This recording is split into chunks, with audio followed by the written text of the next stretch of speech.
Have you ever wondered why people with extraordinary IQs often fail miserably in their personal and professional lives, while others with seemingly average intelligence achieve profound success and happiness? This question haunted me during years of research until I discovered a disturbing truth. Everything we were taught about intelligence was fundamentally wrong. We grew up in a society that venerates the ability to solve complex equations, memorize data, and process information quickly. Our educational systems are temples dedicated to the cult of analytical intelligence. Proud parents display their children report cards like war trophies. Companies hire based on cognitive tests, and universities rank students by their ability to regurgitate knowledge under pressure. But what if all of this is a colossal illusion? What if the true intelligence necessary to thrive in the 21st century doesn't reside in the mind, but in the heart? For decades, we have witnessed the peculiar phenomenon of technology geniuses who revolutionized the digital world but are incapable of maintaining stable relationships. We see brilliant CEOs who destroy companies because they cannot read their team's emotions. We observe societies that are digitally hyper-connected but profoundly emotionally fragmented. The global pandemic revealed with crystal clarity that our sophisticated analytical intelligence was insufficient to navigate the emotional chaos that befell humanity. People with multiple university degrees suffered mental collapse, while others with limited formal education demonstrated extraordinary emotional resilience that kept them functional and hopeful. The history of human intelligence is a fascinating narrative of evolution and adaptation. Thousands of years ago, our hunter-gatherer ancestors developed cognitive capacities that allowed them to survive in hostile environments. The ability to calculate distances, memorize seasonal patterns, and solve immediate practical problems was a matter of life and death. These skills crystallized into what we now call logical mathematical intelligence, the same that our IQ tests still obsessively measure. But something fundamental changed. The challenges we face today are no longer about knowing whether to flee from a predator or finding potable water. The crucial problems of contemporary existence are essentially emotional. How to build meaningful relationships in an era of superficial connections, how to find purpose in an automated world, how to maintain mental balance in an avalanche of constant information and stimuli. The technological revolution of the last 50 years has created an extraordinary paradox. We have developed machines that surpass our analytical intelligence in practically all measurable dimensions. Computers calculate millions of times faster than our brains, process astronomical amounts of data, and identify patterns that completely escape human perception. Artificial intelligence already demonstrates capabilities we considered exclusively human. It defeats world champions in chess and Go, diagnoses diseases with precision superior to experienced doctors, translates languages instantly, and even produces art and literature that moves and inspires. If intelligence were really about information processing and logical problem solving, we would already be obsolete. But we are not. Why? Because we forgot something fundamental. We are emotional creatures who occasionally think, not thinking machines that occasionally feel. This realization led me to a deep investigation into the true determinants of human success and well-being. What I discovered was revolutionary. Longitudinal studies that followed thousands of people for decades reveal a consistent pattern: the ability to recognize, understand, and manage emotions, both our own and others, is the most powerful predictor of personal and professional achievement, surpassing any traditional measure of cognitive intelligence. Harvard studied its MBA classes for 30 years and discovered that students with the highest academic grades rarely became the most successful leaders. Those who thrived were those who developed the ability to inspire trust, navigate interpersonal conflicts, and emotionally adapt to constant market changes. Emotional intelligence operates in 4 interconnected dimensions that define our ability to function effectively in the contemporary social world. The first is emotional self-awareness, the ability to recognize and name our own emotional states in real time. It seems simple, but most people live in a state of almost total emotional illiteracy. We ask how someone is feeling, and the most common response is fine or bad, as if the infinite spectrum of human emotional experience could be reduced to 2 primitive categories. The second dimension is self-regulation, the ability to manage our emotional responses consciously and constructively. It's not about suppressing emotions, but choosing how to express and channel them productively.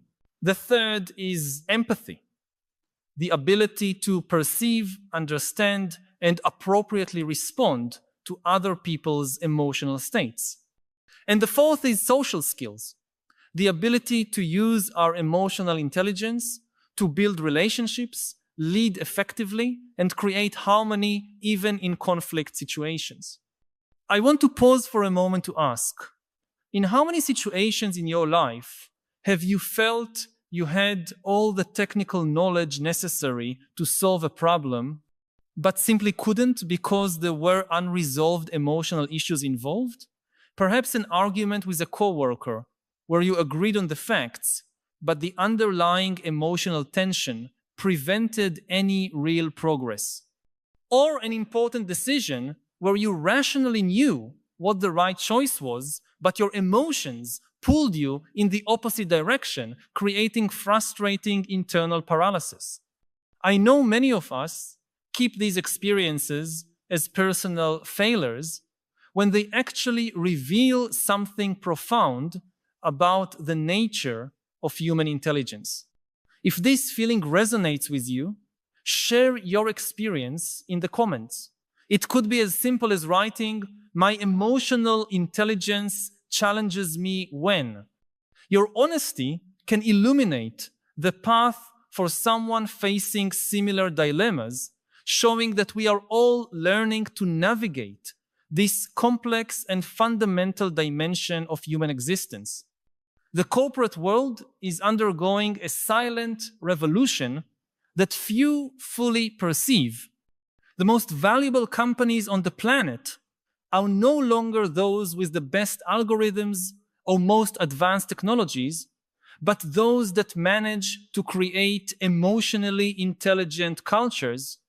Google implemented mindfulness and emotional intelligence programs for its engineers and discovered that emotionally conscious teams are significantly more innovative and productive. Microsoft credited its resurrection under Satya Nadella's leadership not to technological advances, but to a cultural transformation focused on empathy and emotional growth. These companies understood something fundamental.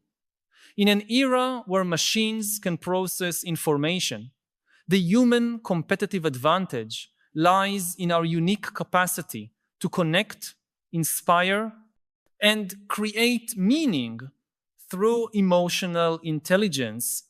Education is beginning to recognize this transformative reality, albeit still incipiently.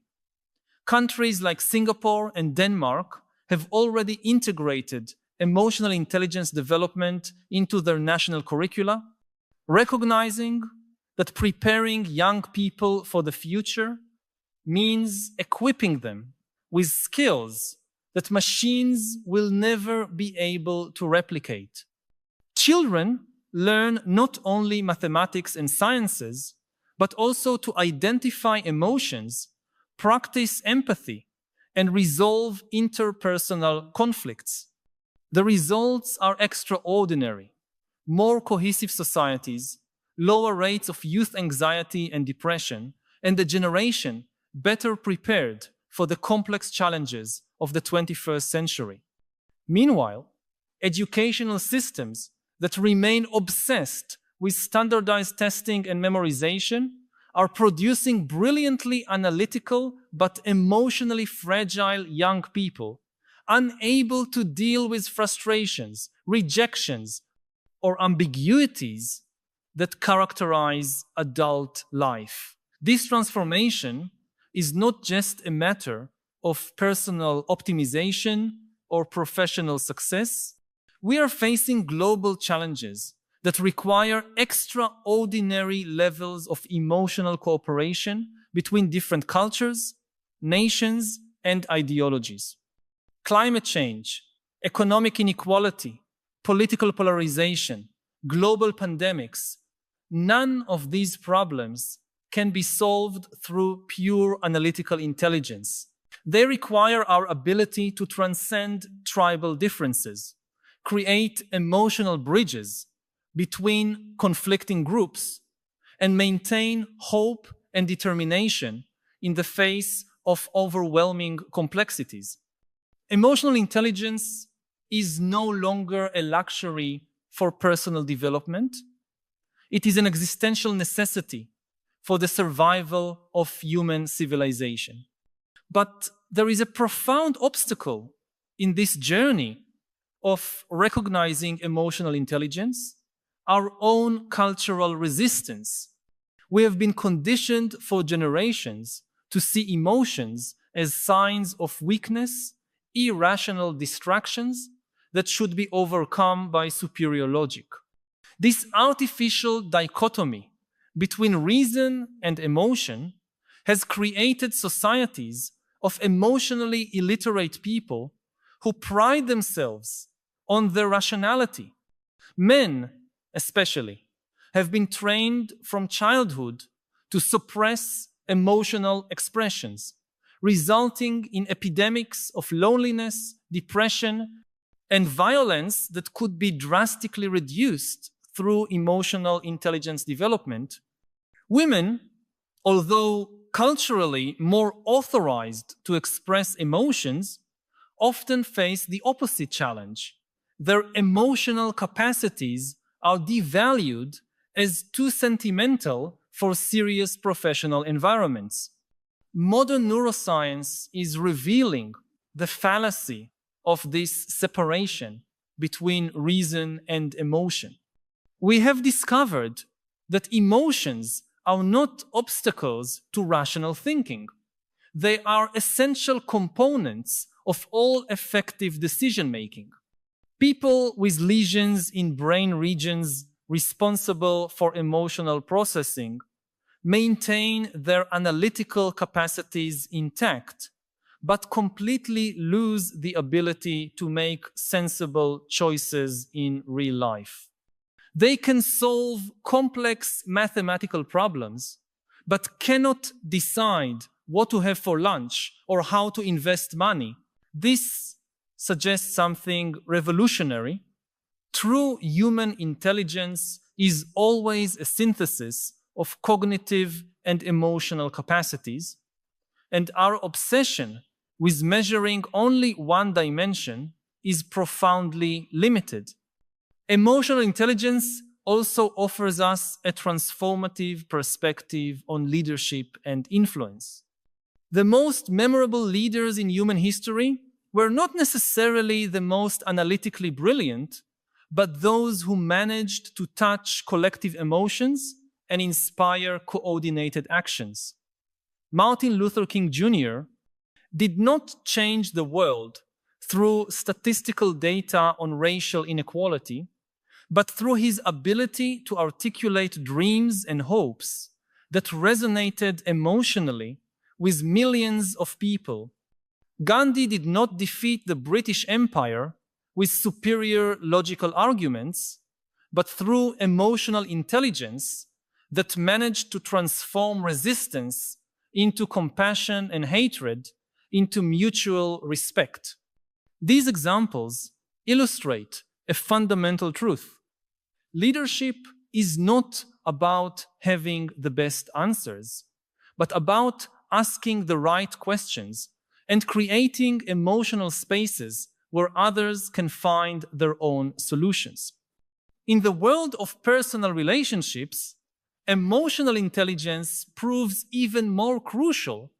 Marriages and deep friendships do not depend on intellectual compatibility, although this is pleasant, but on the ability to navigate emotional differences with grace and understanding. Couples who remain together for decades are not those who never disagree, but those who have developed emotional skills to repair ruptures, express vulnerabilities, and maintain emotional connection even during conflicts. Parents who raise emotionally healthy children are not necessarily the most formally educated, but those who manage to attune to their children's emotional worlds and offer consistent emotional presence. Technology is accelerating this need for emotional intelligence in unexpected ways. Social networks have created environments where our interactions are constantly mediated by algorithms that amplify intense emotions, but offer us few opportunities to develop the nuances of face-to-face emotional communication. Young people who grew up entirely in the digital era paradoxically demonstrate greater social anxiety and fewer interpersonal skills, despite being technically connected constantly. This suggests that emotional intelligence requires in-person practice, direct human contact, and shared vulnerability experiences that cannot be completely replicated digitally. There are also spiritual and existential dimensions of emotional intelligence that are often ignored in more technical approaches. The ability to find meaning in suffering, to maintain hope during periods of prolonged uncertainty, to connect with something greater than ourselves. These are profound manifestations of emotional intelligence that determine our ability to thrive in the face of life's inevitable adversities. People who develop this dimension of emotional intelligence demonstrate extraordinary resilience that transcends external circumstances and becomes a source of strength for entire communities. The journey to develop emotional intelligence is not a superficial self-improvement project, but a fundamental transformation of how we relate to ourselves and the world. It begins with the courage to feel fully, without judgment or resistance, the emotions that life inevitably brings. It continues with the practice of observing our emotional reactions with scientific curiosity, as if we were anthropologists studying a fascinating and complex culture. It develops through honest conversations about our deepest vulnerabilities, fears, and hopes. And it matures when we learn to use our emotions as valuable information about ourselves and our relationships, instead of trying to escape them or control them rigidly. The future belongs to those who can integrate analytical and emotional intelligence into a harmonious and powerful synthesis It's not about abandoning intellectual rigor or critical thinking capacity, but recognizing that these capacities reach their maximum potential when guided by emotional wisdom. Imagine scientists who not only discover truths about the universe, but manage to communicate these discoveries in ways that inspire and connect entire communities. Visualize engineers who not only build efficient technologies, but create solutions that respond to users' deep emotional needs. Consider political leaders who not only formulate logically consistent policies, but manage to generate trust and cooperation in diverse and often conflicting populations. This vision is not utopian. It is urgently necessary. We are living in a historical moment where our analytical intelligence has given us the power to alter the planet, but our emotional intelligence has not yet matured enough to use this power wisely. We have the technical capacity to destroy entire ecosystems, but struggle to cooperate emotionally in preserving them. We can create weapons that would annihilate civilizations, but cannot resolve basic interpersonal conflicts in our own communities. We have developed medicines that prolong life, but entire societies suffer epidemics of loneliness and lack of existential meaning. The transformation of education, organizations, and society toward recognizing emotional intelligence is not just a natural evolution. It is a race against time. As artificial intelligence assumes increasingly sophisticated analytical functions, our unique value as human beings will increasingly reside in our emotional, creative, and relational capacities. Those who have prepared for this reality will thrive. Those who remain fixated on obsolete models of purely analytical intelligence will find increasing irrelevance and disconnection. If these reflections have touched something you have been feeling, but perhaps haven't found words to express, know that you are not alone. By joining our community, you will connect with people who share your understanding that the true intelligence necessary to thrive in the 21st century transcends traditional measures and embraces the totality of human experience.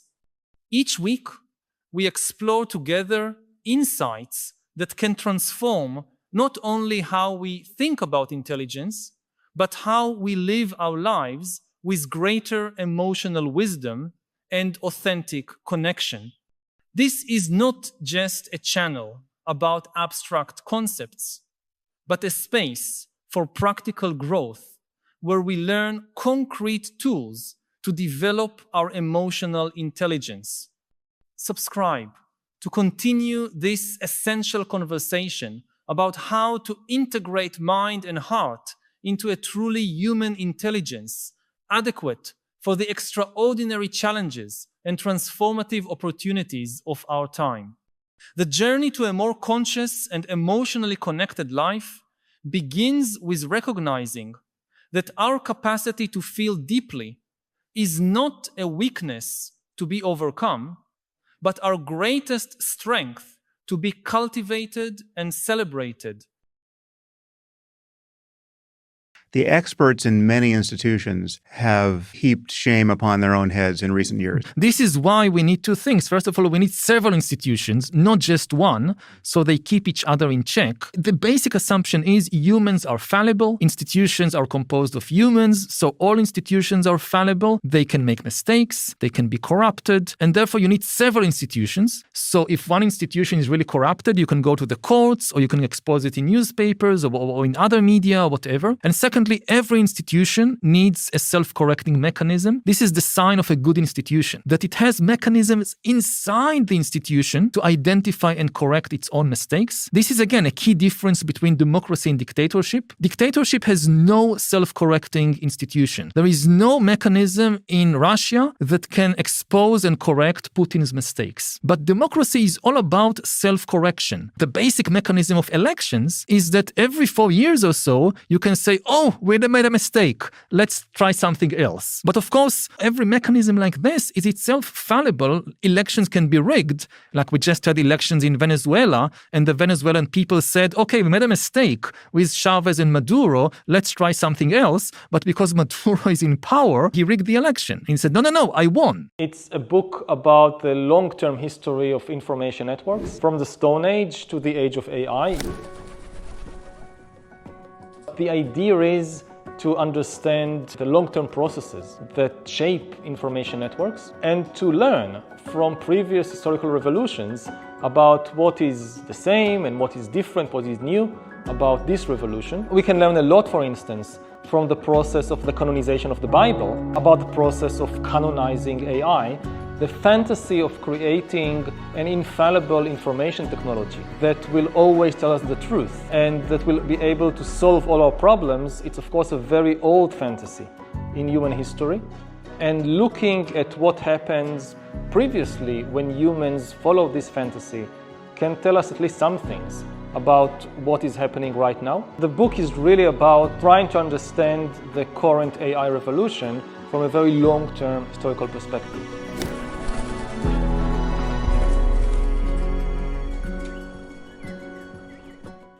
A lot of people hear AI, artificial intelligence, they think that intelligence is somehow connected to truth. So a super intelligent AI will have a kind of super access to truth. No, intelligence is not about truth. Intelligence is the ability to solve problems, to define goals and solve problems on the way to the goal. The truth is one of the things that can help you do that, but not the only one.